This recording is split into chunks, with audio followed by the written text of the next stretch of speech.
Oke,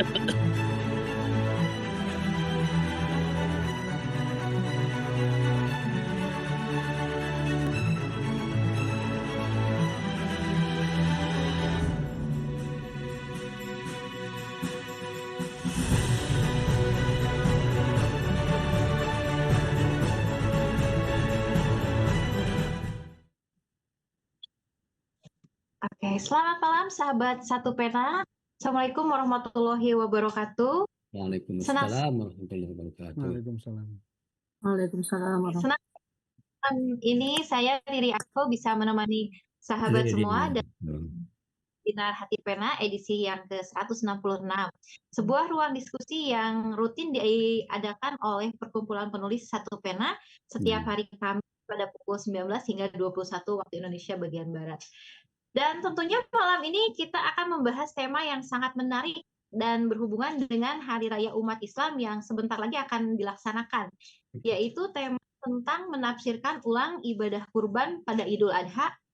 Dan untuk membahas tema yang sangat menarik ini, saya juga tidak sendirian. Saya ditemani oleh rekan saya, Kak Anik ya Kak ya. Sekarang kita selamat malam. Ya, selamat malam Kak Anik. Sekarang kita kedatangan narasumber yang akan membedah tema kita lebih dalam ya Kak ya. Oke. Beliau adalah Kiai Haji Hussein Muhammad, seorang ulama, intelektual dan aktivis hak asasi manusia yang berasal dari Cirebon. Oke, baik. Pak Kiai, sebelum kita mulai, mari kita simak video berikut ya. Oke, silakan. Silahkan Mas Bayu.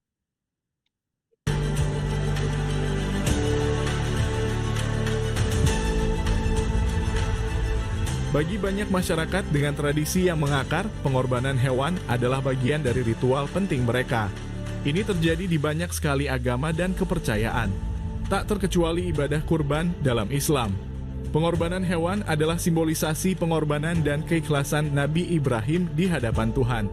Tradisi inilah yang oleh Syahid Ali Mutaki turut memperkuat stereotipe dari Barat tentang dunia Islam.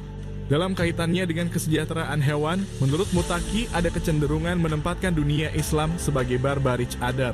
Mutaki sendiri kemudian membedah ritual penyembelihan hewan dalam Idul Adha melalui berbagai pendekatan, tafsir, konteks, serta praktik perilaku Nabi Muhammad. Mutaki sampai pada beberapa premis menarik. Menurut Mutaki, misalnya, tidak ada satupun di dalam Al-Quran yang menyatakan bahwa orang yang tidak perlu makan daging untuk bertahan hidup atau yang makan daging tetapi tidak memiliki akses terhadap hewan-hewan yang sama dengan yang ada di Arab, tidak bisa menjadi Muslim. Melalui artikelnya, Denny J.A. menyahuti provokasi Syahid Ali Mutaki dengan menstimulasi pemaknaan baru terhadap praktik-praktik keagamaan kita yang selama ini telah dianggap mapan. Denny J.A. memperluas kontekstualisasi ibadah kurban bahwa saat ini adalah era lahirnya kesadaran yang lebih kuat soal lingkungan hidup dan animal rights. Ini era di mana kedekatan manusia dengan hewan itu semakin kuat dan dalam dibanding babak sejarah sebelumnya. Benarkah mengorbankan hewan adalah sesuatu yang tak lagi bisa ditafsir? Adakah kemungkinan menafsir ulang satu praktik ibadah semacam ini dengan konteks yang lebih jauh, mengganti kurban hewan dengan alternatif lain misalnya? Ya. Oke, makasih Mas Bayu. Langsung aja kita sambut narasumber kita malam ini. Silahkan, Assalamualaikum Kiai. Waalaikumsalam warahmatullahi wabarakatuh. Ya Mbak. Materi diskusi malam ini. Kak Anik, ada yang mau ditanya Kak Anik? Iya Riri, kebetulan saya terlibat dalam penulisan buku ini sebagai editor, jadi Kiai Hussein salah satu komentator yang mereview dari lontaran Mutaki dan Bang Denny J.A. yang mengusulkan ada beberapa alternatif yang dimungkinkan pada zaman di mana animal right itu sebagai bagian penting dari hak asasi manusia, terusan hak asasi manusia gitu ya. Jadi ini sebenarnya ide yang kalau ditelusuri pada zaman sahabat Nabi itu pun ada usulan-usulan lain dan menarik juga gitu loh. Makanya kemudian ini ketika diangkat dalam konteks kekinian itu kita perlu melihat beberapa alternatif karena orang bahkan sekarang membunuh hewan kecil pun nggak tega. ada orang-orang yang begitu, apalagi melihat darah ditumpahkan oleh kambing, sapi dan lain sebagainya setiap tahun gitu. Makanya tadi dikutip di awal itu ada disebut orang barat bahkan menyebut barbar gitu ya, tradisi ini ritual pengorbanan hewan ini gitu ya. Nah, bagaimana menjembatani itu dengan metodologi tafsir tertentu, maka Kiai Husein secara khusus kita undang untuk malam ini. Semoga diskusi ini memberikan insight-insight yang belum pernah kita dengar sebelumnya tentang kurban ini. Gitu Kiai, Baik, sebagai makasih sedikit Mas Anik pengantar. ya. Kan Kiai. Ya, langsung saya atau Ya, gimana? monggo ya, Oke. silakan. Makasih Mas Anik, Mbak Riri, Langsung saja. teman-teman sekalian, senang sekali. Terima kasih pertemuan ini. Saya senang para intelektual semua nih, hebat nih. Gemetar juga dikit-dikit. Begini, saya selalu ingin menyampaikan dimanapun saya bicara, kalau kaitannya dengan teks agama, saya bilang teks-teks apapun termasuk Al-Quran, hadis Nabi adalah hadir bukan tidak dalam ruang kosong. Itu. Ia hadir untuk merespon peristiwa kasus di dalam sebuah masyarakat, dalam sebuah kebudayaan di mana teks itu dihadirkan pada ruang dan waktu ketika teks itu dihadirkan. Itu prinsip menurut saya.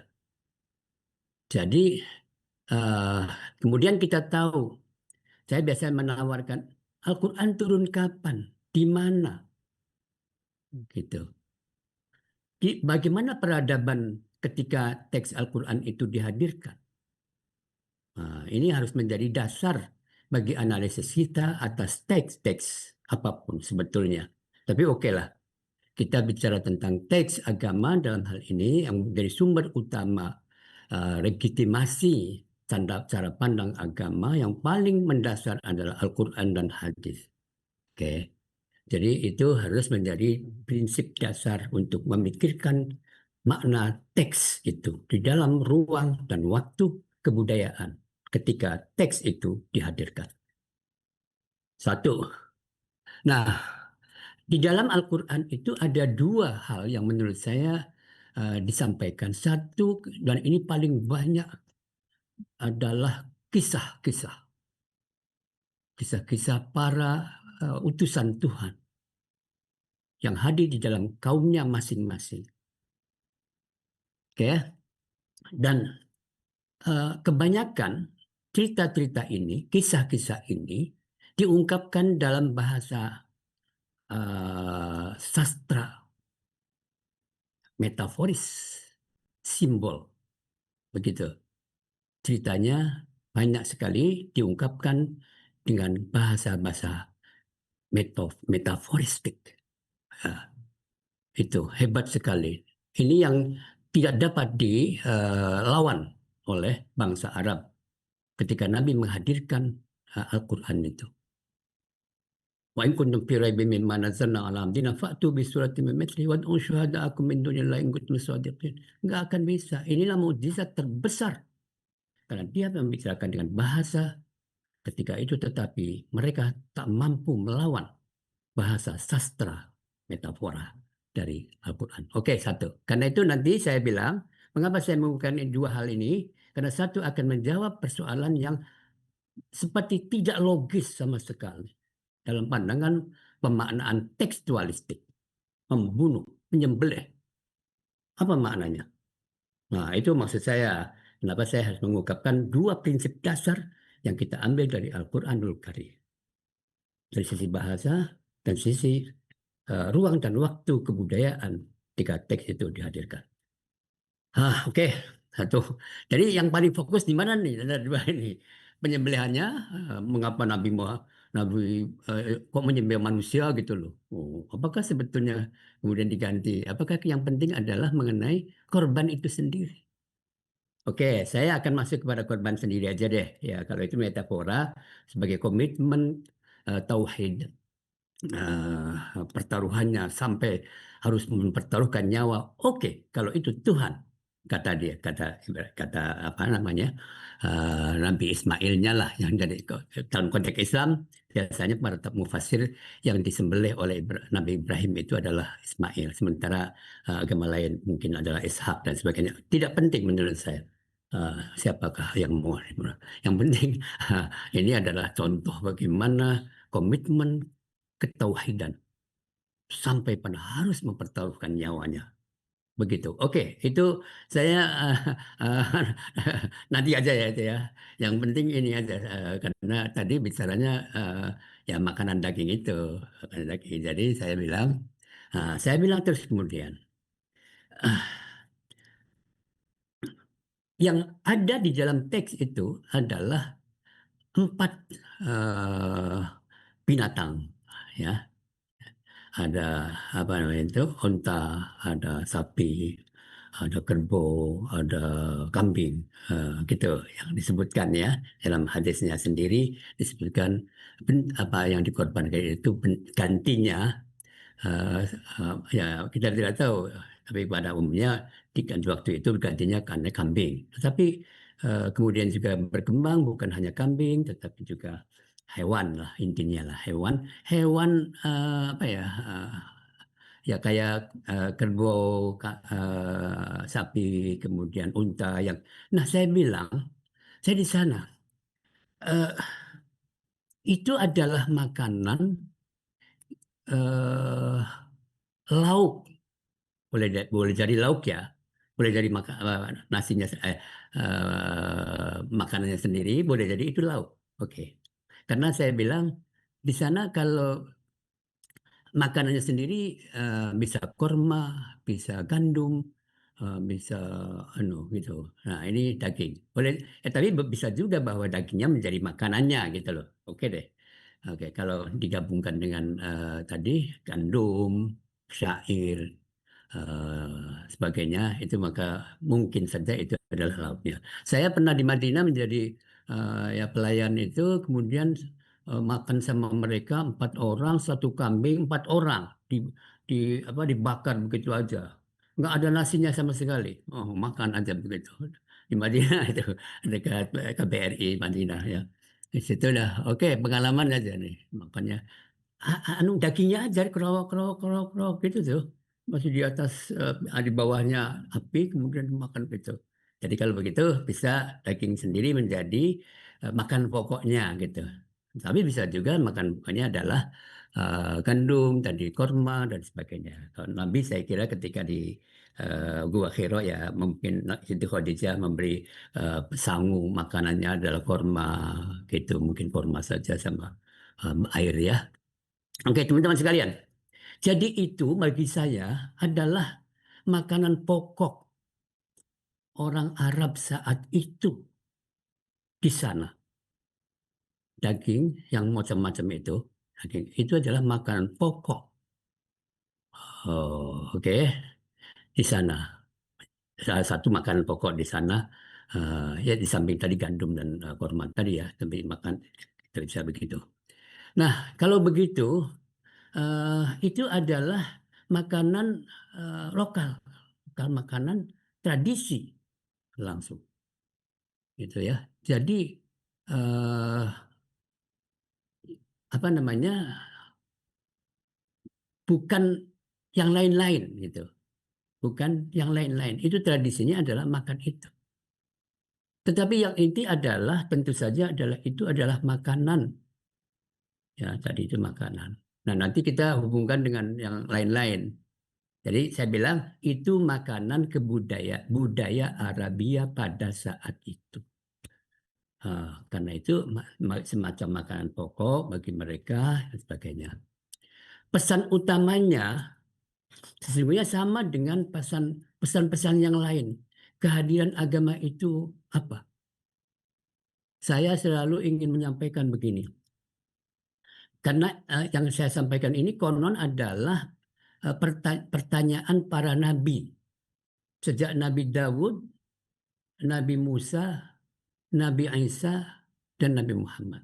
Sebagai pembawa wahyu Tuhan yang ada kitab sucinya. Mereka konon Allah alam dari sisi dari sisi sanad ya, nggak usah bicara sanad lah ya, nanti panjang sekali. Daud atau Musa mengatakan, Ya Rabb, aina ajiduka? Wahai Tuhan, di mana aku bisa menjumpaimu?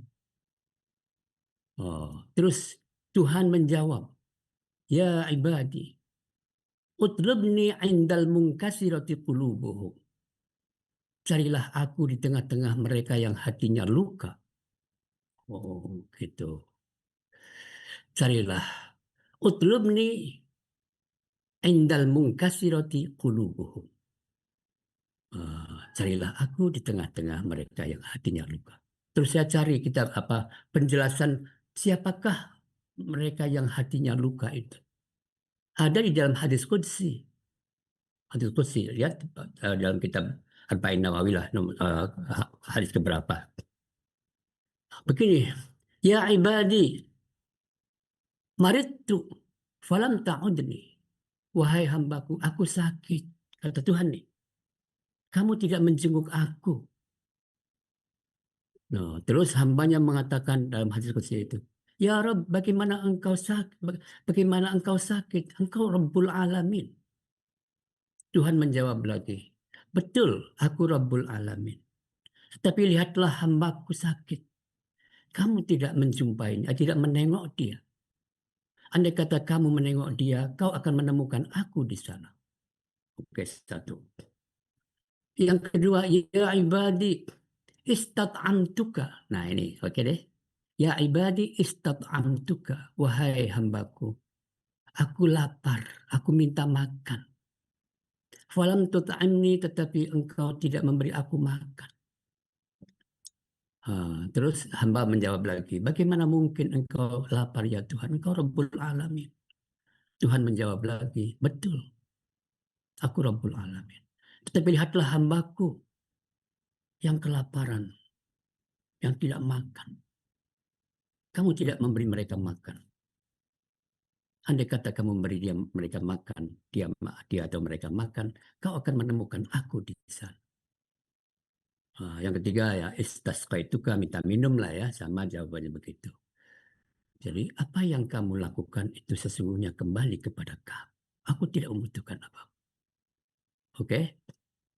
Nah, menurut saya inilah komitmen kemanusiaan. Nah, dan yang paling berat adalah mereka-mereka yang dimarginalisasi, disubordinasi,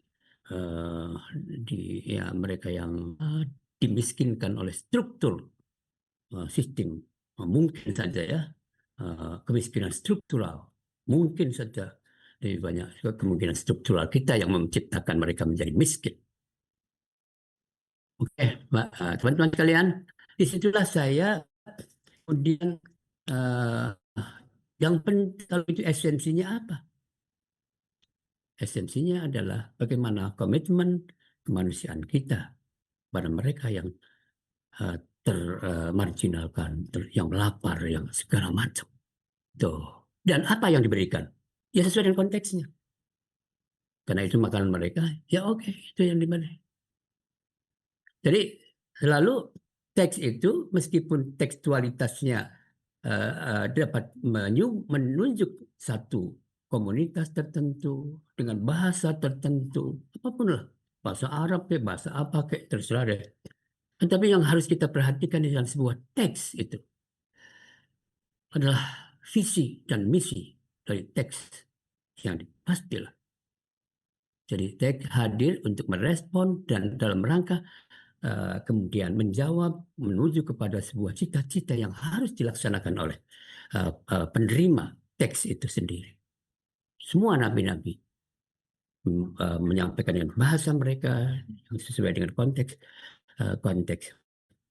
kehidupan mereka. Coba aja banyak sekali Al-Quran itu ngomong, afala yanzuruna ilal ibili kaifa khuliqat. Apakah kamu tidak melihat onta-onta itu bagaimana diciptakan? Sampai-sampai saya ngomong, surga di dalam Al-Qur'annya di jannat kebun itu.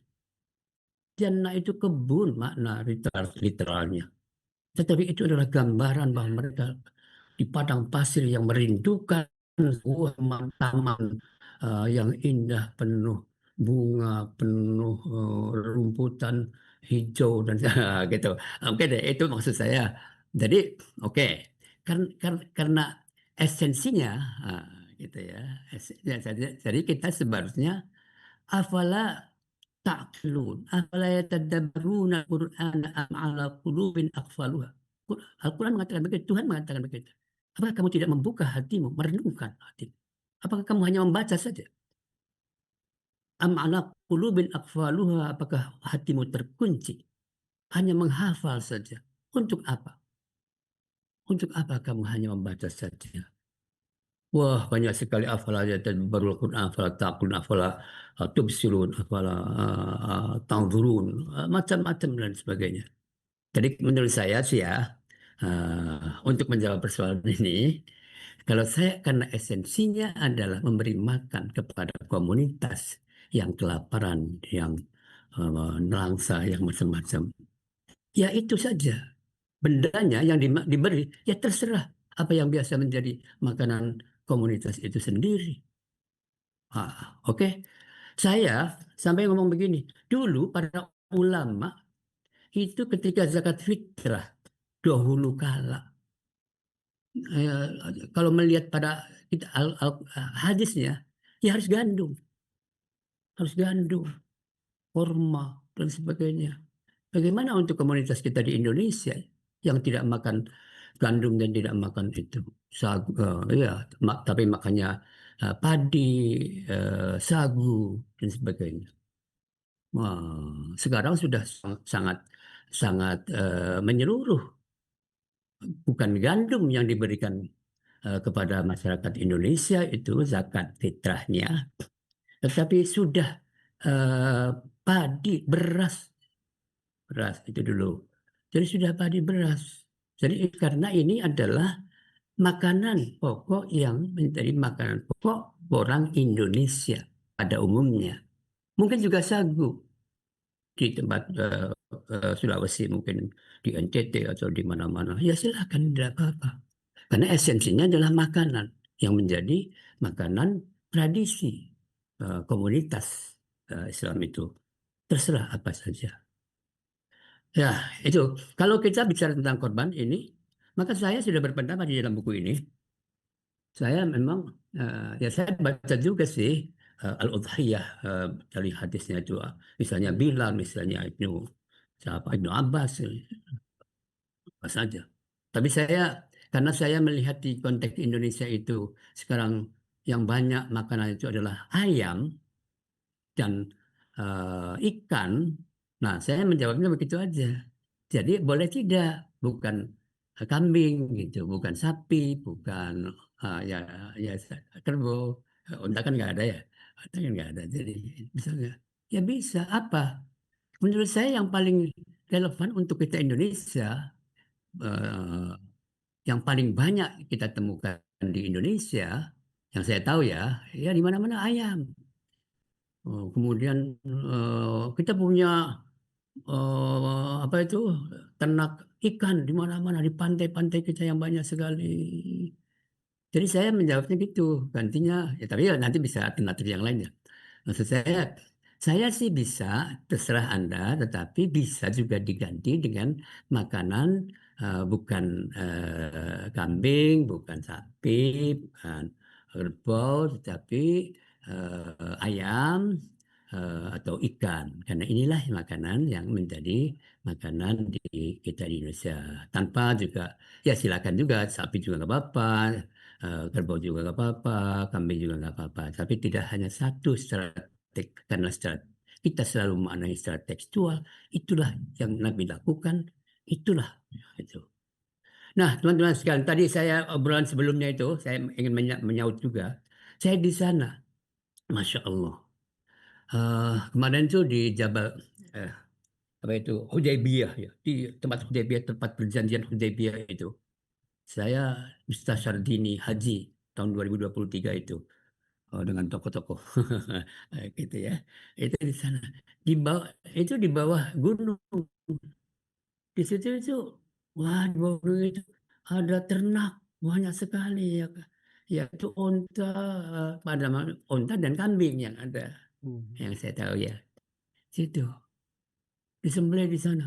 Sama-sama ada juga jual susu onta, susu kambing. Bahkan yang menarik sekali ada air kencing onta. Dijual tuh. Aduh, karena katanya ada hadisnya dulu itu yang orang sakit minta obatnya Nabi beri minuman dari kencing unta terus sehat gitu. Tapi ada ya, ada lah. Nggak usah sibuk ya. Jadi betul itu. Banyak sekali yang begitu disembelih sudah dibuang saja begitu. Di bawah-bawah gunung itu, ya kambing-kambing itu tergeletak begitu saja. Masya Allah. Karena begitu banyak. Coba aja kalau dam sekarang haji itu 2 juta atau 3 juta, damnya yang bayar dam itu 1 juta dari kemana? Binatang itu, ternak-ternak yang disembelih itu, korban-korban itu. Kemana? Dan saya mengalami akhirnya mereka punya gagasan supaya tidak dibuang begitu saja, maka disembelih di Jabal kurban itu, ya ada juga kurban di sana itu. Terus ditetel-tetel gitu, dimasukkan ke kulkas. Banyak sekali. Setelah itu nanti dikirim ke negara-negara lain. Terutama di Sudan, di Afrika Utara, yang miskin-miskin itu. Nah, karena cara pandang mereka, para orang haji selama ini, korban harus disembelih di Mekah, begitu. Tidak boleh di luar. Seakan-akan begitu pemahaman umumnya. Sampai hari ini kelihatannya sih. Tadi ada muncul tuh. Tadi muncul tuh masalah itu ya. Oke, nanti saya jawab. Oke. Wah, Masya Allah. Jadi kulkasnya berapa ratus kulkas. Hanya untuk menyimpan daging supaya tidak terlantar, tidak busuk dan sebagainya. Oh, logika mungkin ini adalah hasil keputusan konferensi Islam, ya KIA itu. Oh, itu mungkin biasanya banyak sekali produk-produk baru. Oh, ya nanti banyak sekali contohnya ya, produk-produk baru karena realitas kebudayaan yang telah berubah, kenyataan realitas yang telah berubah, berkembang, nanti terpaksa harus memutuskan sebuah fatwa-fatwa baru yang tidak pernah ada pada masa yang lampau. Antara lain itu, antara lain kemudian, tapi masih begitu ya. Nanti kenapa? Berarti dari Indonesia saja. Oke. Saya belum, sebetulnya sih teman-teman sekalian, pengennya begini, dibahas aja masalah hajinya jangan tanggal 9 Dzulhijjah aja. Syawal gitu, seorang berangkat. Ya wukufnya tetap di Arafah atau bulan Dzulqa'dah sebelum bulan haji ya. Berangkat lagi serombongan 1 juta gitu loh. Di sana gantian gitu. Nah ini juga provokatif ya, pada marah semua pastilah gitu ya. Tapi marah semua lah pastilah. Oke, tapi tidak dibahas ya. Dibahasnya kok ini, aduh, ya itu sih gampang. Oke, jadi teman-teman segitulah pikir-pikiran saya. Sekali lagi saya kalau harus disimpulkan, kita jangan memutuskan. Itu yang harus kita. Tadi bagus sekali saya bilang. Judulnya kontekstualisasi. Itu metodologi saya. Metodologi saya adalah kontekstualisasi. Begini, bagaimana sih? Saya bilang dalam Al-Quran maupun hadis Nabi itu ada 2 bentuk teks. Satu adalah teks partikular. Yang kedua teks universal. Oke, menjadi basis begini. Teks partikular itu adalah teks-teks yang menunjukkan kasus per kasus. Seperti korban, seperti kepemimpinan perempuan, laki-laki misalnya, waris misalnya, cerai, segala perang, dan sebagainya. Itu namanya teks partikular. Satu lagi teks-teks universal. Teks-teks universal adalah teks-teks yang menunjukkan nilai-nilai kemanusiaan universal, moralitas universal, kesetaraan, keadilan, kesejahteraan, kemaslahatan, hak asasi manusia. Gitu. Jadi teks-teks yang menunjukkan itu namanya teks-teks universal. Oke? Bagaimana kita menghadapi dua teks itu? Teks partikular itu sifatnya kontekstual. Dia benar menunjukkan nilai universalnya pada saat itu di situ, sesuai dengan kebudayaan. Oleh karena kebudayaan dan peradaban itu berkembang, berubah, maka formatnya harus disesuaikan dengan konteks kebudayaan yang lain, zaman yang lain. Tidak boleh sebagaimana tekstualitasnya itu, harfiahnya, bentuk harfiahnya. Jadi tidak bisa, pasti akan ditinggalkan.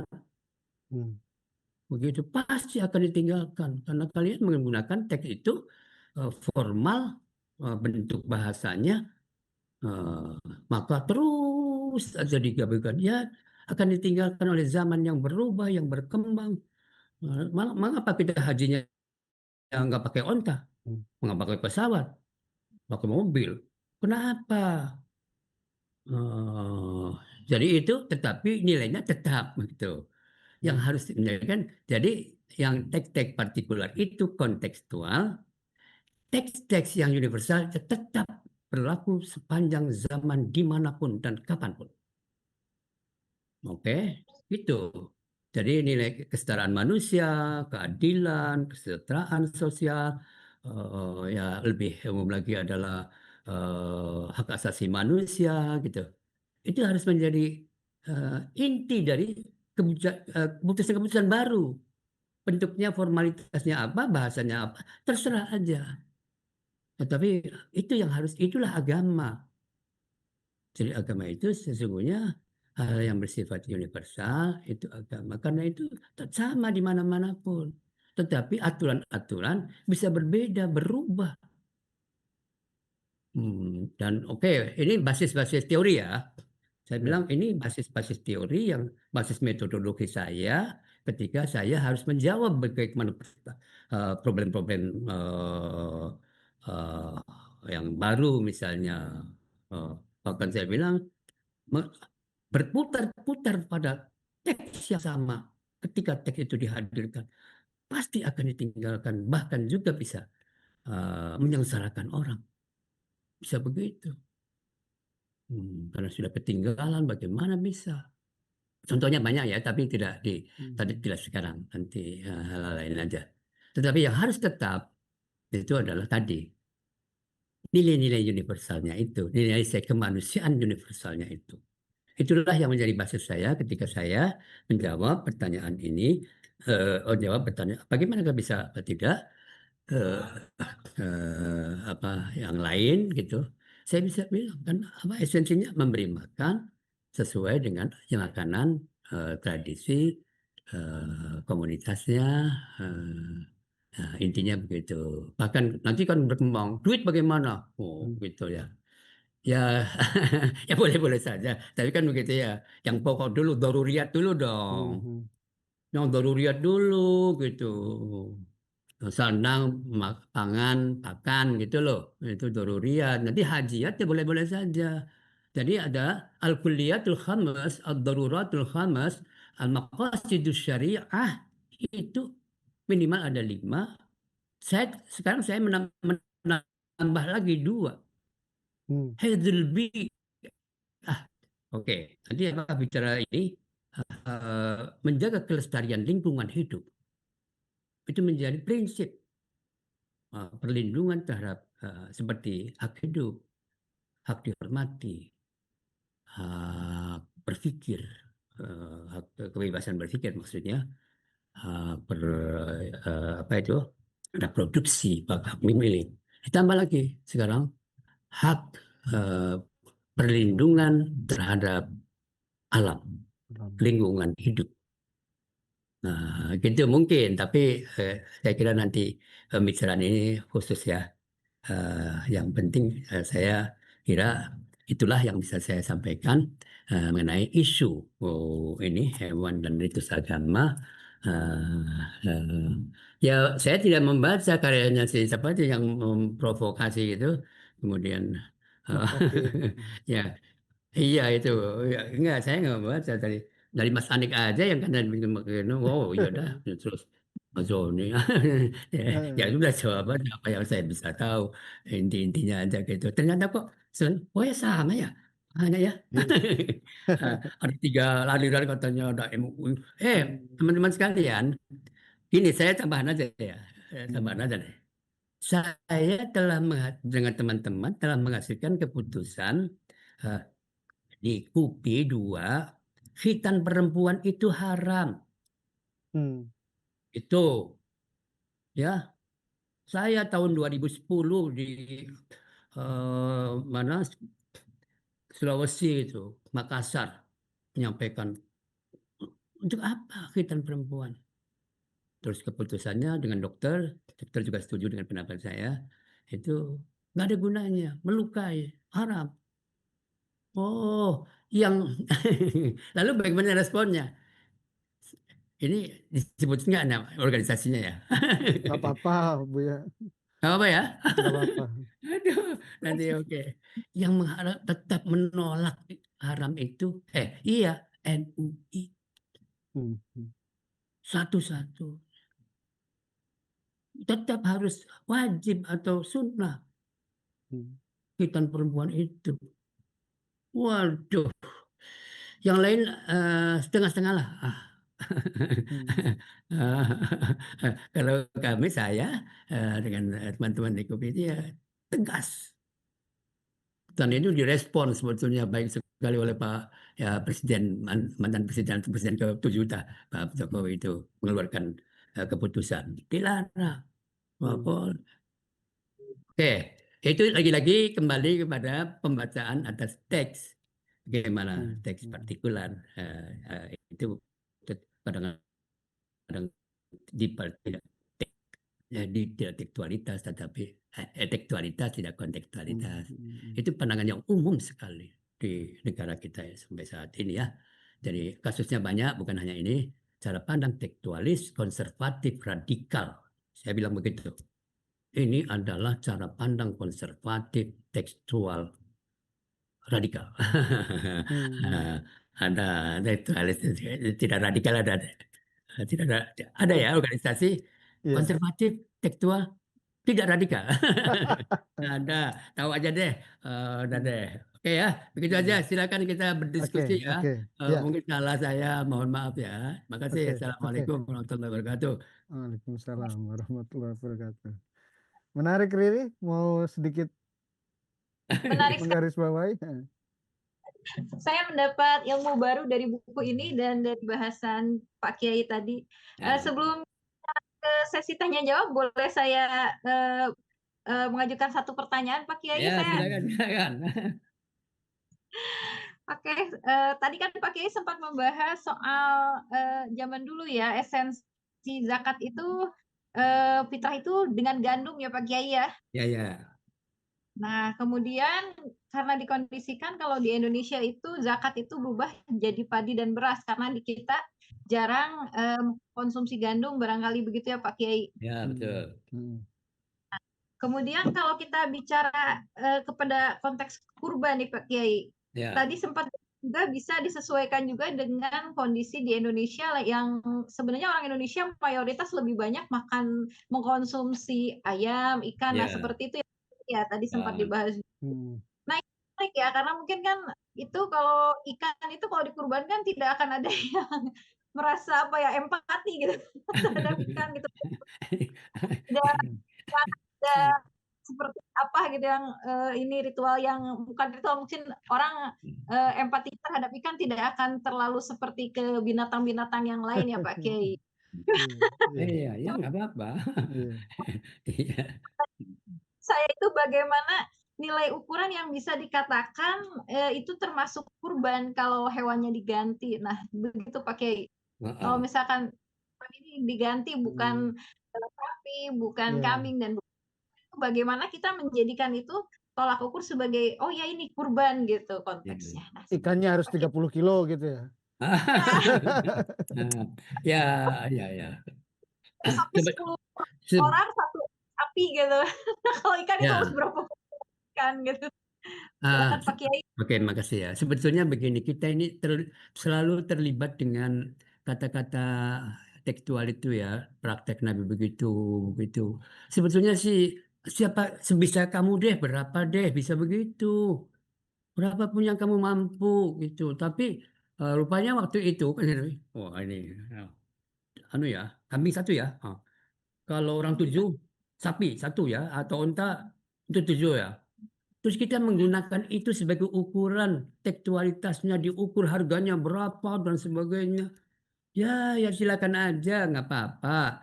Mau diukur harga sapi berapa, nanti gantinya apa namanya itu ayamnya berapa, eh, ikannya berapa harganya. Ya terserah aja. Saya bilang itu kita sendiri menyulit-nyulitkan itu. Buat pakai. Yang penting itu hadisnya ada. Hadisnya itu ada, bila terus itu Ibnu Abbas, ya uang aja, kamu saya punyanya segini deh, oke deh. Oh ya bisa-bisa aja. Tadi saya bilang kan sudah, saya punya basis itu. Kasih makan deh. Itu gitu aja. Atau yang lebih mengenyangkan ya bagus. Lebih banyak yang untuk disimpan ya bagus gitu aja. Tapi minimal berapa gitu loh kira-kira. Gitu aja Mbak ya. Itu jawaban saya lah. Liberal nggak nih? Terima kasih banyak. Ilmu baru ya. Liberal ya? Iya liberal itu. Iya, Aduh. iya, iya. Tapi saya juga punya problem gini, Bu ya. Gimana? Jadi membedakan antara yang partikular dan universal Iya. itu, siapa yang punya otoritas mengukur itu, gitu loh? Atau merumuskan esensi, misalnya Iya, ya. iya, iya. Kurban misalnya esensinya Nah, apakah makanan tradisinya nah. atau ngasih kesempatan kepada orang lain, orang yang termarginalkan untuk merasakan berlebih gitu ya, sesuatu yang lebih baik daripada kebiasaannya gitu. Jadi yang menentukan esensi itu ini esensi, satu ulama mengklaim ini esensinya yang di sini justru gitu loh. Atau bahkan esensinya adalah penghormatan terhadap kisah Ibrahim saja gitu loh. Apapun bentuknya misalnya. Nah itu Oke, itu konflik itu. ya. Jadi begini, Mas Anik ya. Itu harus menjadi jawaban kita atas pertanyaan mengapa itu. Gitu. Kenapa itu? Itu yang namanya esensi itu biasanya elat. Alasan kenapa tidak boleh makan ini. Begitu ya. Itu ya. Tetapi nanti ada juga dari situ untuk apa? Nah, gitu. Itu yang kita sebut nantinya adalah elat dan hikmah atau maqasid. Itu. Jadi, yang menjadi ukuran hukum adalah elatnya.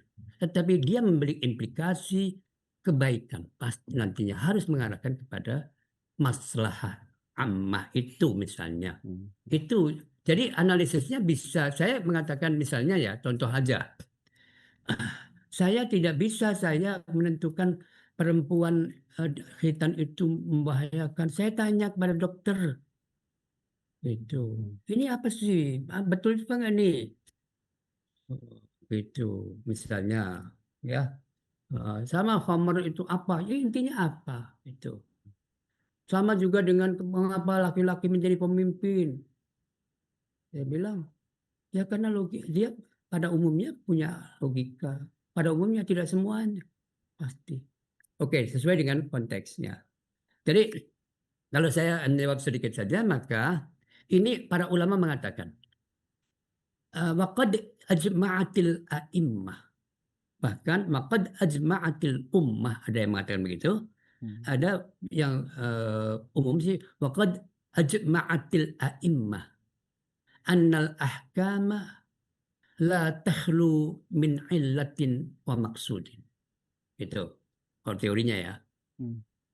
Para ulama ahli hukum, imam, itu sepakat bahwa hukum itu, ahkam, keputusan hukum itu, tentuan hukum itu tidak lepas, la takhlu, tidak kosong, tidak lepas, tidak sepi dari logika hukum. Elat itu substansi, itu elat hukum. Dan ada tujuan, nah, gitu, pasti ada tujuan. Tujuan itu kemaslahatan ammah itu, maslahatul syariah itu. Dan mengenai, ya bisa kalau model kita ini kita bicara aja, tetapi betul-betul harus ilmiah menurut saya. Kalau bicara itu hewan, ya ahli hewan misalnya begitu. Tadi mengenai khitan perempuan, saya ahli biologi, ahli ya, apa itu kandungan gitu, termasuk usia ya. Perbincangan saya adalah tentang usia menikah minimal. Perdebatan panjang. Saya bilang, waduh bahaya sekali kalau di bawah usia tidak dewasa. Dewasa ukurannya berapa? Wah, sampai saya harus bertanya-tanya kepada para ahli kandungan, berapa yang kira-kira kuat apa rahimnya, kira-kira orang itu tidak lemah, nanti tidak menimbulkan masalah. Oke, itu panjang. Intinya adalah bahwa substansi dari teks hukum deh kalau begitu saya. Teks partikular itu ditujukan, dirumuskan, ada pada teks hukum, gitu. Bukan teks nilai, bukan nilai universal tadi bukan, tapi kasus saya bilang kan gitu. Bagaimana sih hukumnya ini? Bagaimana sih hukumnya ini? Bagaimana sih hukumnya ini? Itu jawaban semua, saya memberi contoh banyak sekali. Itu maka harus dicari dua hal tadi itu. Satu elat itu logika hukum, logika pernyataan itu, logika pernyataan itu. Saya kira banyaklah di Al-Quran sendiri juga Tuhan menyampaikan itu ya. Dan untuk apa tujuannya? Tidak sia-sia. Mekanismenya silahkan di dalam sebuah forum, mungkin perdebatan mewujudkan, namanya masalikul illah misalnya, mengumpulkan dulu indikator-indikator, kemudian memilih indikator-indikator itu, menentukan dari salah satu indikator itu berdasarkan sebagai ukuran. Ini yang esensial dari masalah hukumnya. Segitu yang bisa saya jawab ya. Oke, menarik itu, Bu ya. Udah ada yang angkat tangan dari tadi ya. Sudah ada yang angkat tangan, Kak Anik, silahkan. Ya, Mas Adi, boleh? Pradana tuh biasa tuh yang aktif. Terima kasih Pak Kiai. Kiai, saya salah satu hal yang menurut saya bisa agak ditanggulangi itu sebetulnya bagaimana memotong hewan itu kalau bisa di RPH aja Pak Kiai gitu loh. Jadi apa namanya bersih gitu loh Pak Kiai.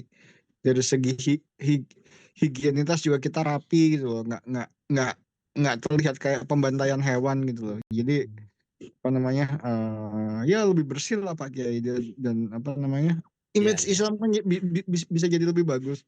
Tapi ada sebagian Muslim kan yang, mohon koreksi Pak Kiai, ada sebagian Muslim yang berkeyakinan bahwa darah hewan kurban bla bla bla itu apa namanya akan membawa ke surga segala macam. Dan itu gimana Pak Kiai, urusan potong hewan di tempat yang rapi aja kita masih berdebat Pak Kiai, itu gimana Pak Kiai? Ya, udah. Iya ya. Ya saya juga tahu lah menghadapi banyak sekali warna-warni orang memahami teks keagamaan itu dan kepercayaannya kepada siapa itu. Saya selalu begini, oke deh, mumpung berteman bicara dengan para intelektual ya, yang berpikir liberal atau apalah gitu ya. Jadi saya selalu mengkritik begini. kita mengikuti agama itu, mematuhi ajaran agama itu kok berdasarkan orang sih? Siapa yang mengatakan? Siapa yang mengatakan? Waduh, ini tidak apa esensinya? Dari manapun lalu. Yang penting esensinya benar atau tidak? Baik apa tidak? Inilah yang menimbulkan konflik-konflik di antara kita sendiri. Karena mengklaim bahwa inilah pemahaman yang benar atas sebuah teks. Gitu ya. Jadi, dan ini berabad-abad lamanya lah. Sampai pandangan saya begini aja dikafirkan ya. Kayak gitu-gitu itu. Wah, banyak disalahkan dan sebagainya itu karena cara pandang. Saya bilang gini, ya kalau mau tingkat tinggi sih begini ya. Teks-teks itu simbol. Itu aja. Dan satu kata bisa mengandung berbagai makna.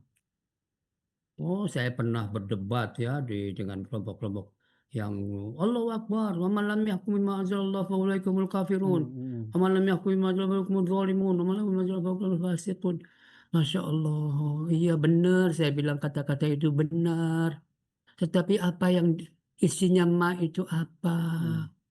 Barang siapa yang tidak berhukum dengan sesuatu yang telah diturunkan oleh Allah, maka kafir. Barang siapa yang maka zalim, maknanya itu apa? Tunjukkan satu saja maknanya apa. Gitu. Pakai jilbab gimana? Bagaimana hukumnya menurut Al-Quran? Aduh, ya panjang ya. Jadi, tapi intinya kalau begitu betul, ya, esensinya adalah Islam itu agama yang mengatakan an-nadhafatu minal iman. Kebersihan itu adalah bagian salah satu dari ekspresi keberimanan kita kepada Tuhan. Dan itu sesungguhnya ada di banyak tempat dipasang itu. Di pesantren-pesantren juga dipasang. An-nadhafatu minal iman. Bahkan membuang kotoran di tanah jalan itu masuk pahalanya banyak. Kerikil-kerikil yang menancap di itu atau iya beling apa itu namanya itu masih bagian iman. Tetapi saya bilang kita melihat di tengah-tengah kita sendiri memang tidak memberikan peduli, bahkan justru yang lain. Saya bilang sampai saya bicara ya di hadapan para tokoh agama lah, para kiai dan sebagainya. Waduh, di negara-negara Skandinavia, Masya Allah, saya pernah ke sana, bersih sekali, tidak ada kotoran, orang saling menghormati dan seterusnya dan seterusnya. Tetapi kita sendiri, tempat-tempat kita yang mayoritas beragama yang klaim itu, tapi kemudian ternyata Masya Allah banyak sekali lah. Jadi jangan ikuti itu deh, saya bilang ikutilah esensi dari siapapun yang mengatakannya, karena esensi agama adalah kebaikan, kebersihan. Kalau masalahnya yang kebersihan sih ya harus bisa diwujudkan oleh kita semua gitu. Jangan ikut-ikutan katanya gitu. Ya itu proses. Saya kira justru punya kesan agama Islam itu agama yang membenarkan situasi semrawut, kotor dan sebagainya. Saya itu yang dikritik banyak sekali. Ya deh, jawabannya gitu aja. Aduh, maaf ya mengkritik ya. Iya. Selalu menarik Bu ya. Oke, lanjut kita ke Pak Rusdi Sulaiman ya. Baik, terima kasih Mas Anik. Saya lagi jauh ini. Assalamualaikum Pak Kiai, saya senang sekali. Saya ada tiga poin. Pertama, saya ingin meminta Pak Kiai bicara lebih lanjut. Ya. Mengapa kita kalau berpikir teks dan konteks selalu berpikirnya kausalitas ya? Kalau teksnya begini, konteksnya begini. Kalau sebab nuzulnya begini kira-kira bunyi konteksnya. Cara berpikir kita kausalitas tidak simbolik. Seolah-olah kalau tidak ada kebebasan, pastilah orang semuanya menjadi tidak kreatif. Kan tidak juga begitu kan? Khairil Anwar punya puisi yang sangat bagus di zaman penjajahan. Zaman teknologi yang canggih lahir Denny J.A. dengan puisi-puisi. Ya. Semakin kan begitu. Jadi hubungnya simbolik. Kalau Iya, begitu iya. dia dialektika Pak Kiai. Ah. Yang muncul kedua ini, pertanyaan kedua. Iya, iya, iya, Kalau iya. dia dialektika, maka Iya. siapa otoritasnya? Saya setuju dengan Mas Hanik tadi. Nah, di sini kita bicara sudah bergeser. Kalau Ya. Nabi memotong kambing, itu bisa nggak kita anggap ini teks lokal, tidak teks universal? Sikap kita terhadap hadis sama nggak dengan sikap kita terhadap Quran? Kan gitu. Bisa nggak Ya. kita mengembangkan sholat maghrib 3 menjadi 4 rakaat dari 3 rakaat? Ini Ya. sikap terhadap hadis ya, bukan terhadap sikap terhadap teks. Kalau sikap terhadap Quran, kita bisa secara panjang di sini. Ya enggak, ada amsal, ada kis, tadi itu, ada ayat, ada apa. Itu yang kedua. Jadi ini persoalannya ada tingkat hadis ini. Ya. Jadi dua nih. Yang terakhir ini Pak Kiai, Ya. yang terakhir ini. Ada satu hal yang memang nggak berubah sama sekali, tapi kita anggap bisa menjadi halal sekarang. Misalnya darah manusia.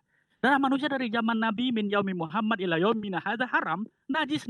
Tapi tidak ada seorang pun yang mengharamkan donor darah. Darahnya sama, kita tetap jual beli darah, kita tidak perlu sana sini apa. Ya memang begitu. Ini namanya mungkin di ilmu mantik atau ilmu usul muqtadohal kan. Kira-kira begitu. Ini merubah misdaknya, berubah juga hukumnya. Ya bukan karena berubah zaman, berubah hukum. No, this is not mean. Yang saya maksud adalah maudhu'nya sama, subjeknya sama darahnya, sama hukumnya tidak berubah. Tapi karena untuk donor menjadi boleh.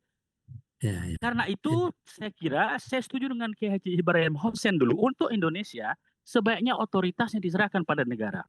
Olil amri lah yang kira-kira memutuskan ini boleh enggak tidak potong kambing atau sapi, kita ganti duit seperti kita mengganti zakat fitrah dengan duit. Tapi sebelum itu saya kira saya setuju minta Pak Kiai sambungan dengan saya. Hasyim Kamali punya usul.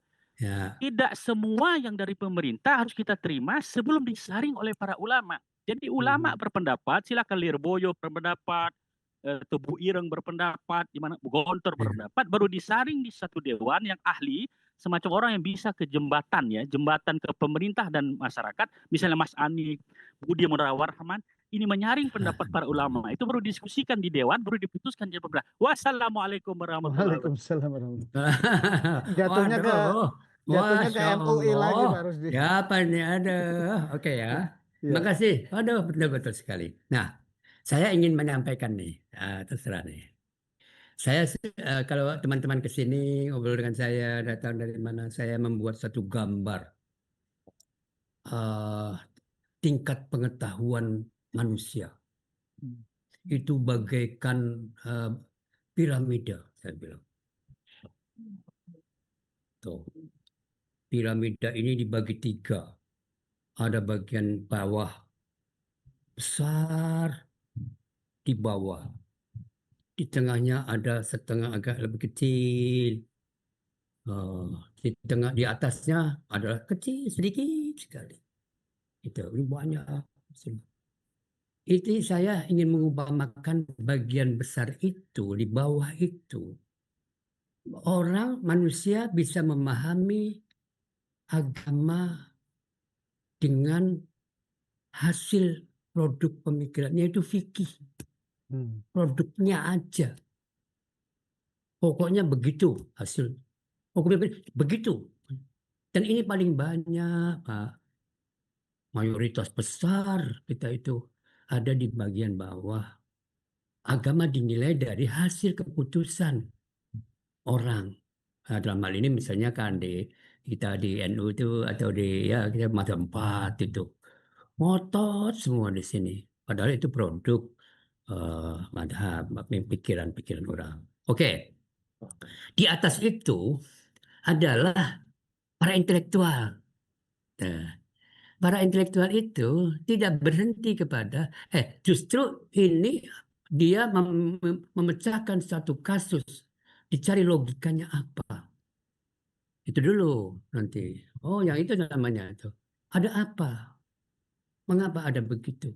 Oh, nanti akan bicara tentang ada sabab, ada ilat.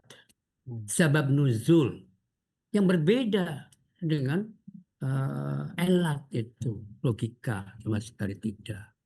Dan mereka akan mengatakan itu basis keputusannya melihat realitas. Namanya al-umurul kharijiyah, muqtadayatul ahwal, begitu.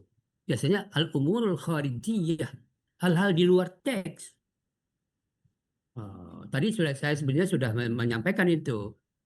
Itu semua menjawab karena realitas kebudayaannya begitu, maka jawabannya begitu.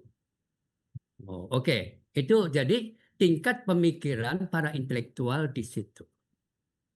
Kalau ya yang di atas, ini yang di atas nih. Ini kebijaksanaan ini para filosof dan para sufi. Saya menyebutnya gitu. Ini yang dipertimbangkan adalah moralitas.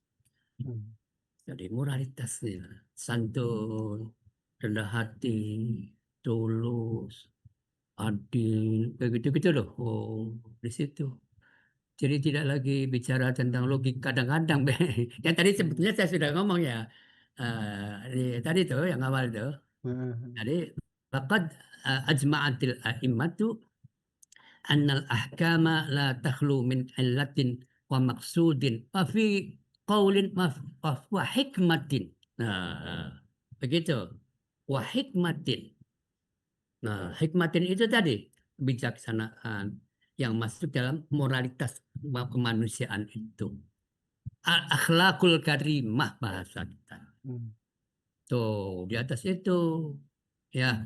Jadi ya sudah maklum aja lah. Ini berarti kalau kita simpulkan kita umat kritik lagi ya. Ada masih ada nggak enak deh. Ya, kenteng-kenteng gitu loh. Berarti kita masih berada dalam level di bawah pada umumnya. Nah, dan apa kata orang yang biasanya begitu, yang terus dikonstruksikan, diulang-ulang di sistem pendidikannya, di sistem pengajiannya, bolak-balik begitu. Ya tapi itu yang adanya begitu, ya sudah. Kita maklumi aja, tinggal kitanya gimana nih, harus meningkatkan sistem. Kemarin saya bicara di Ahmadiyah ya, di UIN Jakarta itu, betul begitu. Ya kita ini apa ya, masih harus berjuang meningkatkan sistem pendidikan kita. Ini hasil dari sistem pendidikan yang kita kelola. Realitas ini. Apa saja? Saya bilang, apa yang terjadi sistem pendidikan kita? Sistem pendidikan yang berlaku di semua level pendidikan, dasar, tengah, atas, perguruan tinggi, adalah indoktrinasi. Bukan dialektika intelektual. Bukan dialektika sokratik sama sekali. Kebenarannya pada siapa yang bicara. Dan barang siapa yang tidak mengikuti berdosa. Salah. Dan seterusnya, dan seterusnya. Jadi itu bicaranya ya. Ini enak sekali saya, karena yang tanyanya banyak sekali. Jadi saya sampai ngawur-ngawuran begini nih. Jadi sistem pendidikan kita, jangan salahkan rakyat saja. Siapa yang menyusun pendidikan? Ya, hubungan siapa ini bisa menjadi miskin semua? Kenapa bisa menjadi bodoh banyak sekali? Apa menjadi masalah? Oke, satu, aduh, apa itu ya? Jadi bisa dari begitu. Kalau saya ya, lihat-lihatlah. Jadi begini biasanya aja. Para sufi, para ahli tasawuf itu mengatakan, khatibun nasa biqadri uqulihim.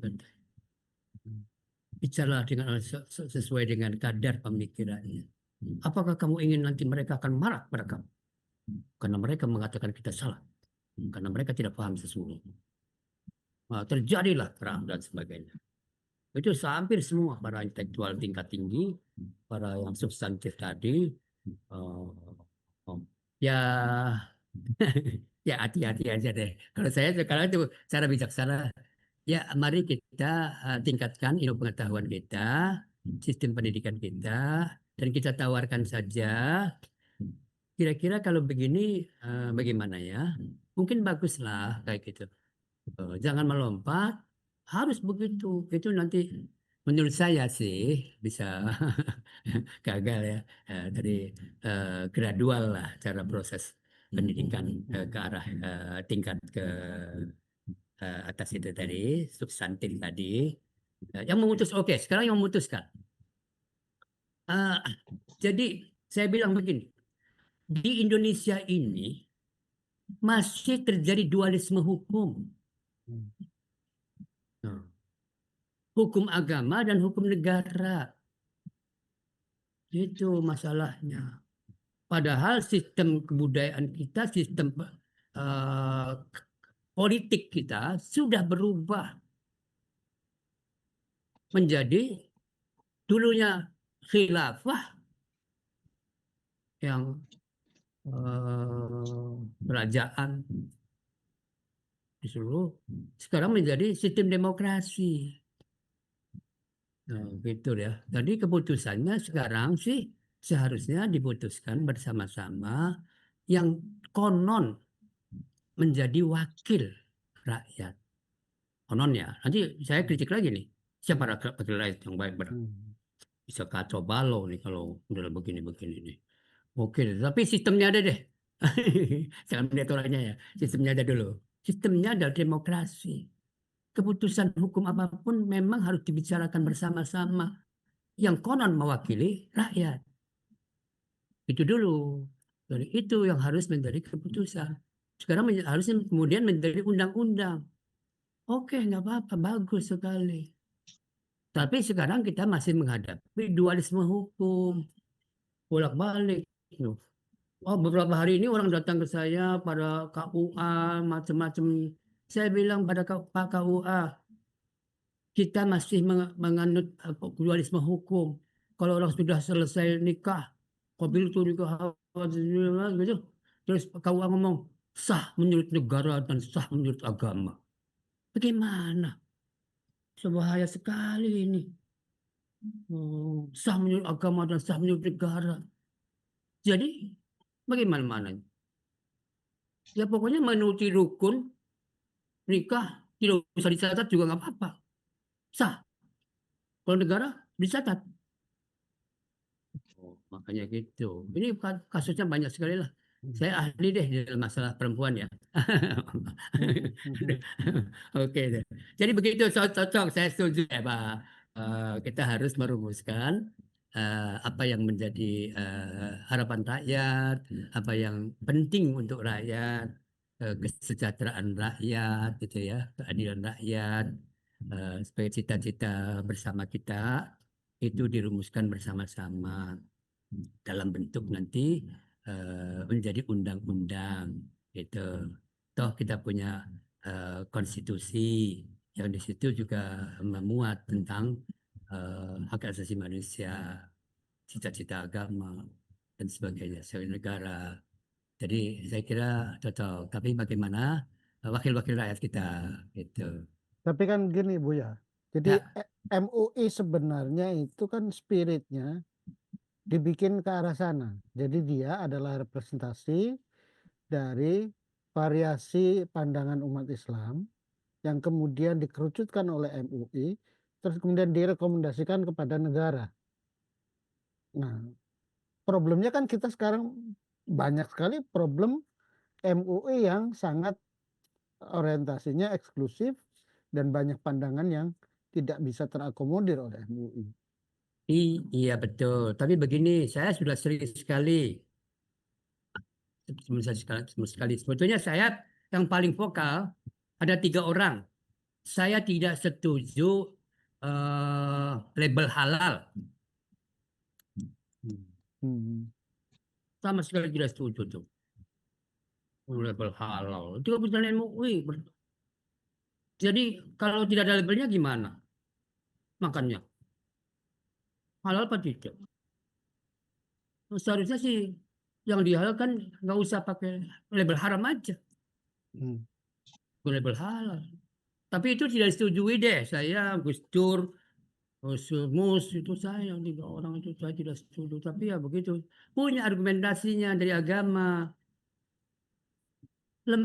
Lembaga-lembaga apapun selain negara, apakah MUI, apakah Muhammadiyah, apakah PBNU, apa itu adalah fatwa.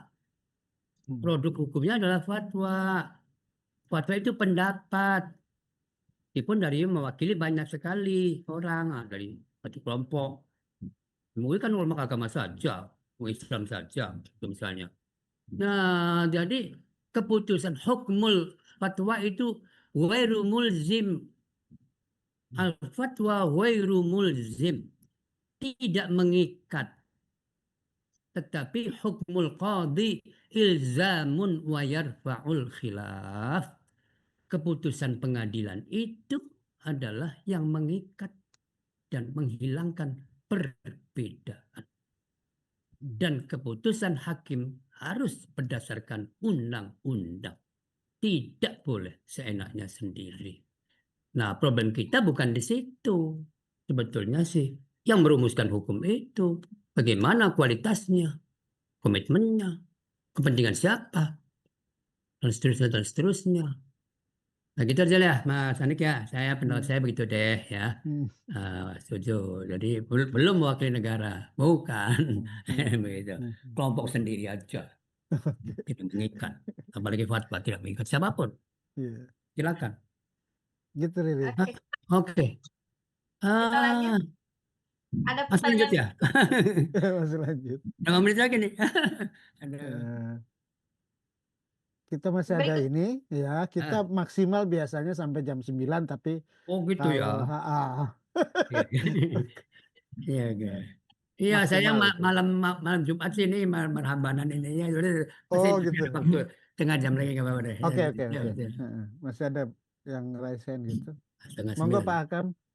Silakan Pak Akam. Pak Mas Saning, makasih Mbak Riri. Assalamualaikum Bu ya. Waalaikumsalam warahmatullahi Terima kasih banyak insight kita dapatkan malam ini dan mohon izin untuk menyampaikan beberapa catatan yang mungkin bisa menjadi bahan pertimbangan. Bu ya kan kalau beragama kita itu kan mestinya paling tidak yang kita pahami ada tangga-tangga kenaikan Bu ya. Tidak cukup kita hanya di level syariat, tapi coba kita masuk aspek tarikat supaya bisa masuk ke level hakikat. Yang pada puncaknya juga bisa sampai pada tar ma'rifat. Persoalannya pada tataran syariat itu kita banyak masalah Bu ya. Iya betul. Misalnya ya, pengguna saya banyak mengkritisi Bu ya, maaf dari awal selalu saya mengkritisi tidak cocok kata agama kita gunakan untuk menggabungkan kata Islam. Karena kata agama dari Sanskerta yang kemudian menjebak kita. Ada kan istilah Arab yang cocok dipasangkan dengan Islam, dinul Islam. Itu yang bisa mengantar kita untuk bahwa din itu pendirian selamat. Semua umat Islam harus tahu di mana berpendirian selamat. Nah itu juga kemudian makanya banyak sekali term-term yang disampaikan kepada kita dari tokoh-tokoh agama kita tidak disampaikan, diajarkan tentang benda-benda atau objek yang dilambangkan oleh term itu. Bahkan seringkali kita cuma ditakut-takuti dengan urusan neraka segala macamnya itu, Bu ya. Iya. Pandai menyebut rasul tapi nggak bisa kita bedakan mana Rasulullah, mana Nabiul Ummi. Dan seterusnya. Nah itu kan jadi persoalan Bu ya. Sama misalnya malam ini kita bicara tentang kurban. Ini kan kemudian menjadi problem juga Bu ya, karena sekarang kita beragama kita banyak kita akal-akali karena pengaruh ilmu pengetahuan. Padahal agama tidak bisa kita akal-akali, harus kita pahami dengan baik karena agama itu soal hakikat tadi.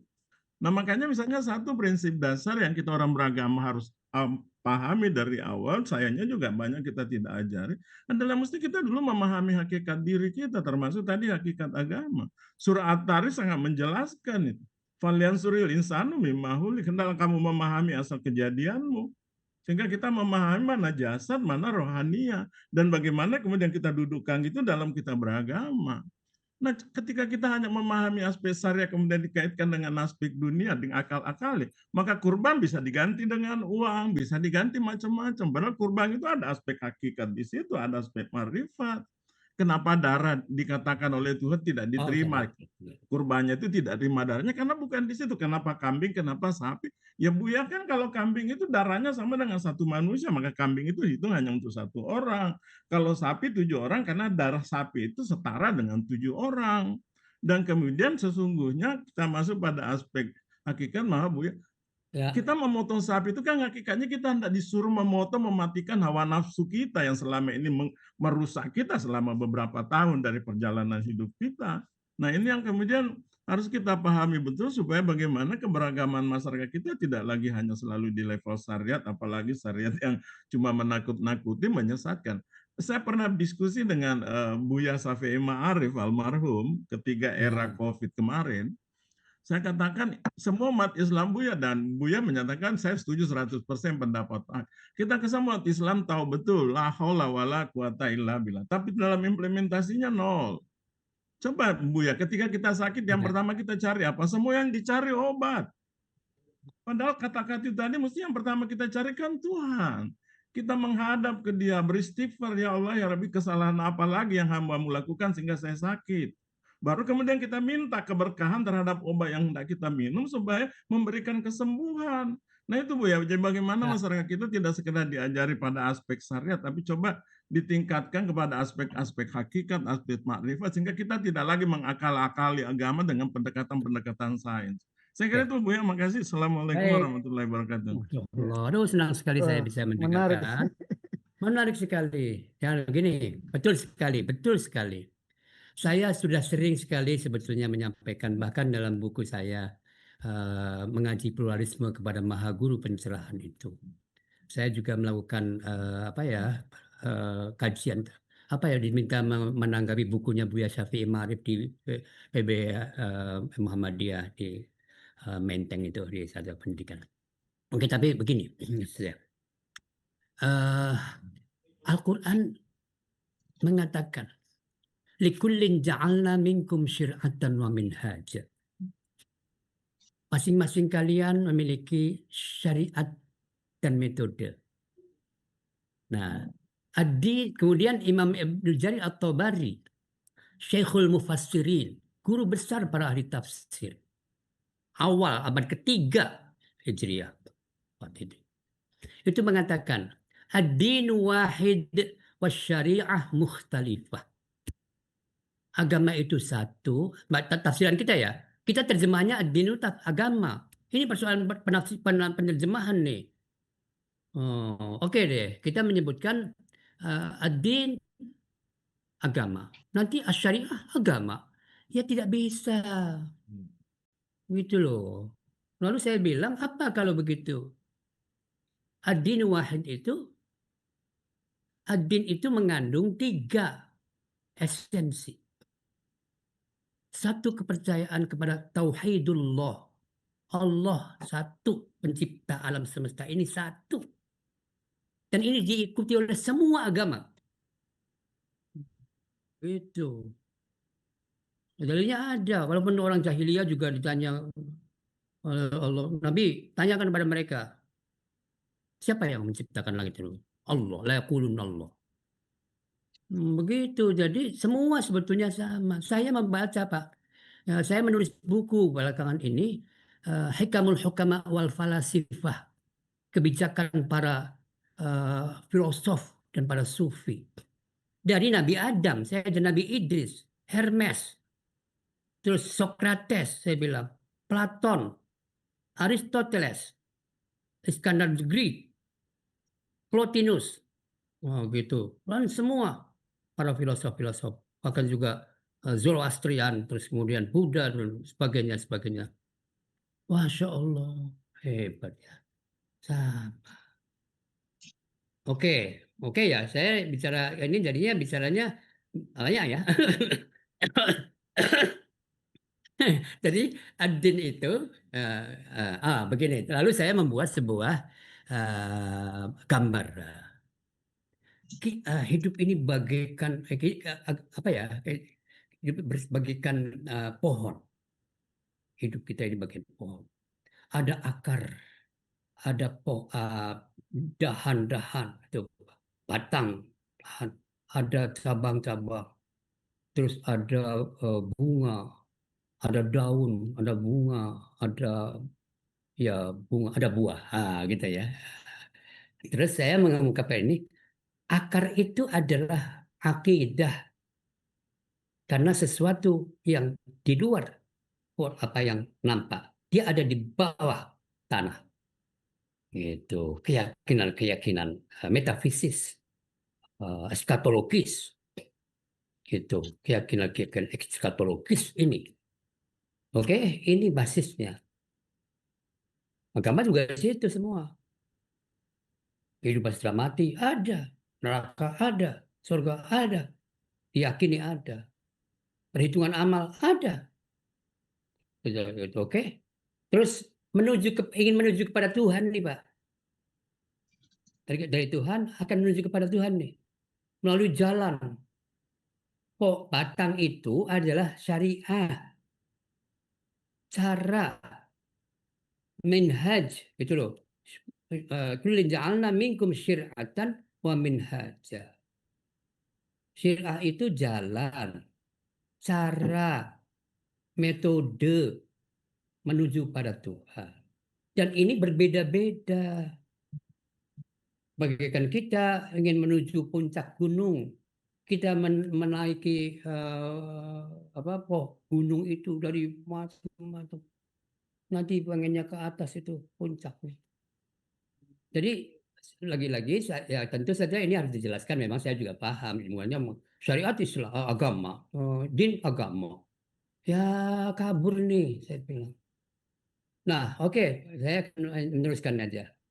Dari syariat itu jalan dan nanti akan banyak sekali caranya. Bagaikan kita mau menuju ke Jakarta di mana, Pak? Ya dari sini bisa, dari situ bisa, dari situ bisa. Melalui Bandung kayak, melalui kereta api kayak, melalui bis kayak, segala macam deh. Sampai di sana nanti pohon-pohon itu membuat bahan. Nah, ini dia. Ada. Nah, yang saya ingin sampaikan adalah ada bunga-bunga, ada buah-buah. Indah sekali. Oke. Gitu. Kalau saya biasanya pada buah itu untuk siapa?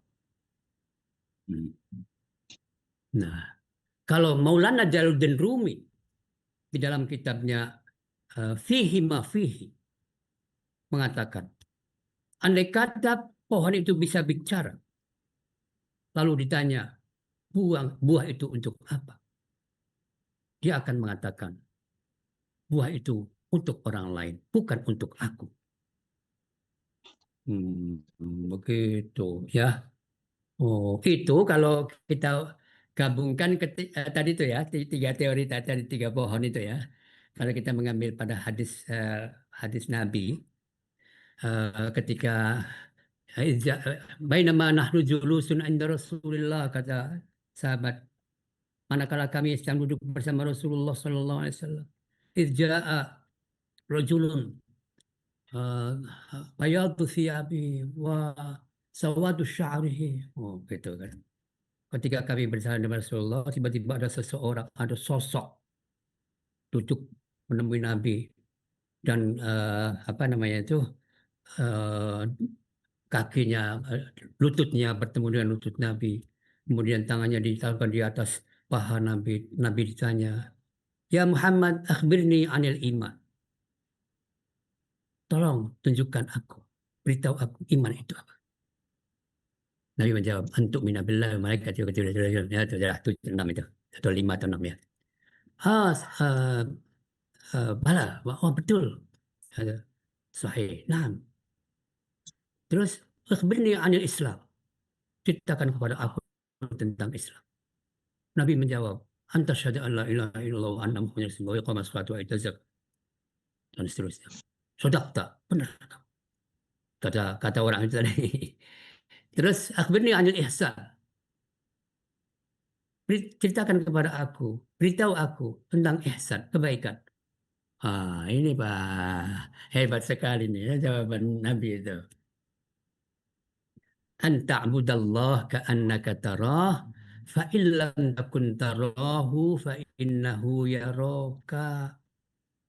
Nah, gitu.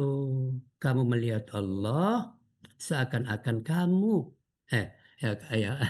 kamu menyembah seakan ta'budallah, sembahlah Allah seakan-akan kamu melihatnya.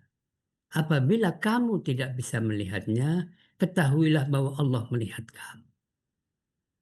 Fainnahu yaraka. Nah, ini yang paling puncak dari semua keagamaan itu sebetulnya kontrol diri.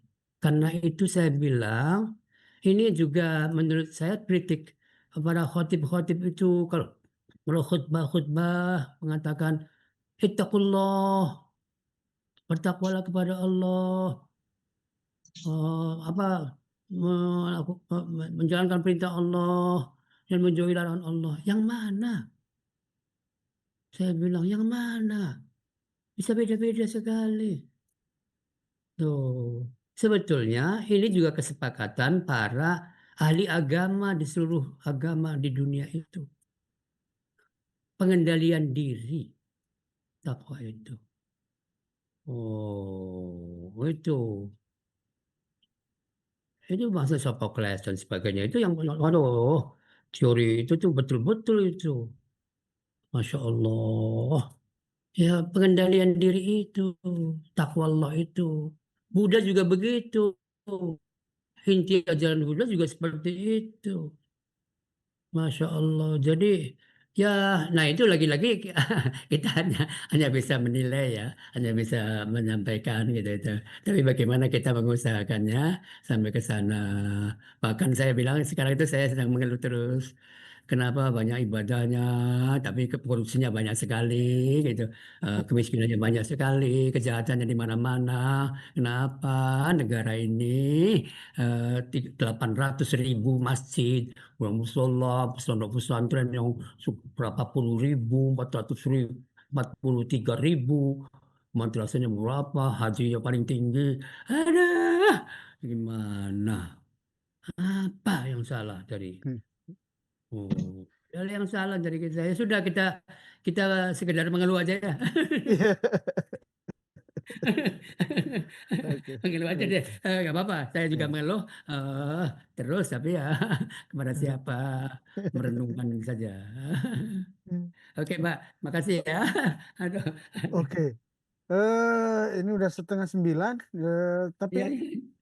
tambah satu lagi penanya boleh juga. Ayo silakan. Aduh, mudah-mudahan ya bisa ya.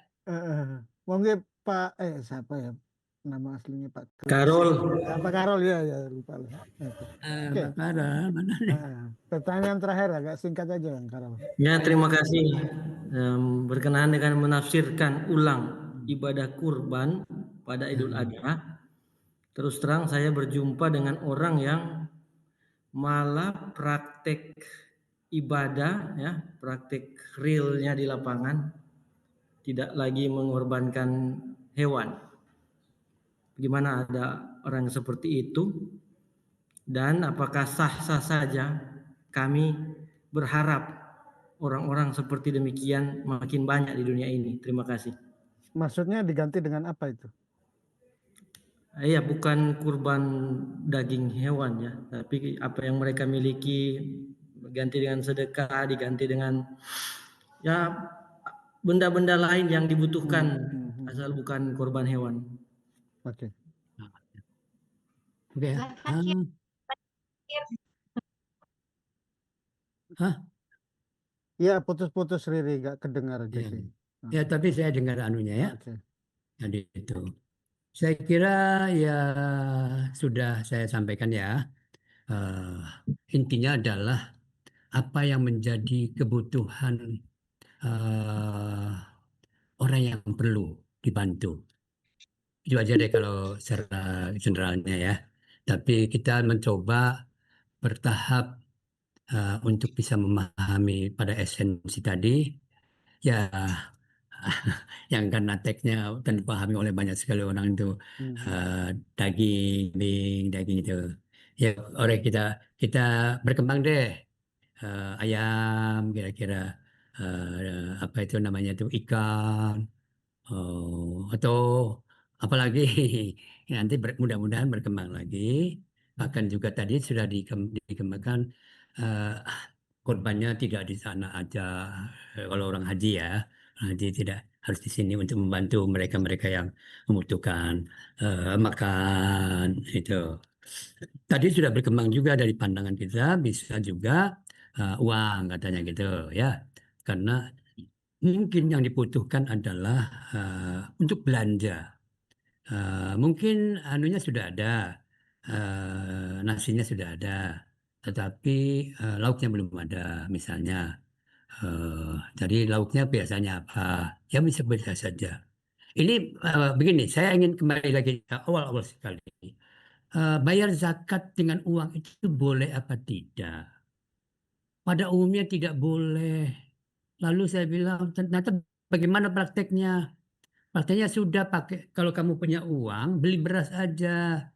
Setelah beli beras, berasnya diberikan lagi kepada yang nerima zakat itu, yang mengumpulkan zakat itu, beli kepada apa itu, yang ambil zakat, Amil. terus jadi beli dulu berasnya karena nggak boleh pakai duit, jadi beli aja berasnya diambil zakat. Setelah beli dapat, terus dibalikan lagi ke ambil zakat lagi, gitu. Masya Allah, dua-dua kali caranya. Tapi itulah yang ada di dalam pikiran publik. Tapi saya Awam. selalu ingin merespon saja, ya oke deh, karena itu. Mengapa? Ya saya nggak punya beras, tapi punyanya duit. Itu misalnya di rumahnya ya. Atau orang yang kita beri itu berasnya sudah ada. Yang belum ada adalah untuk beli minyak, untuk beli apa lauk pauknya, ya sudah dikasih aja uang. No, tapi yang perlu perhatikan ternyata kita harus punya siasat yang supaya tidak membuat kemarahan cara pandang harus beras gitu loh. Jadi ya anu aja sepandai-pandainya aja deh caranya gitu ya. Namanya hilah yang bagus lah. Oke deh, itu aja ya. Boleh aja ya. Apa deh? Oke, Riri. Ayo Mbak Riri. Oke, terima kasih Pak Kiai, luar Ya, biasa sekali amin. yang sangat bermanfaat dan yang pastinya saya menambah pengetahuan yang lebih banyak. Pak Kiai, terima kasih banyak. Ya, sama-sama ya. Sebelum kita diskusi malam ini ditutup langsung ya, Kak Anik ya. Begini, saya mau closing statement ya. Ya. Oh, gitu ya. Ini soalnya saya senang sekali pernyataan ini. Bila lilin telah kau nyalakan, jangan berdiri memandanginya saja. Bawalah ia ke tempat lain yang membutuhkan cahaya. Itu, mohon maaf, terima kasih. Ya, Terima kasih. Iya. Oke, terima kasih banyak untuk sahabat Satu Pena yang sudah hadir di acara diskusi kita malam hari ini. Dan terima kasih banyak Pak Kiai sudah hadir sebagai sumber kita malam ini. Mohon maaf bila ada kesalahan dan kita ketemu lagi di webinar Hati Pena minggu depan. Akhir kata, dengan Assalamualaikum warahmatullahi wabarakatuh. Waalaikumsalam warahmatullahi wabarakatuh. Dadah.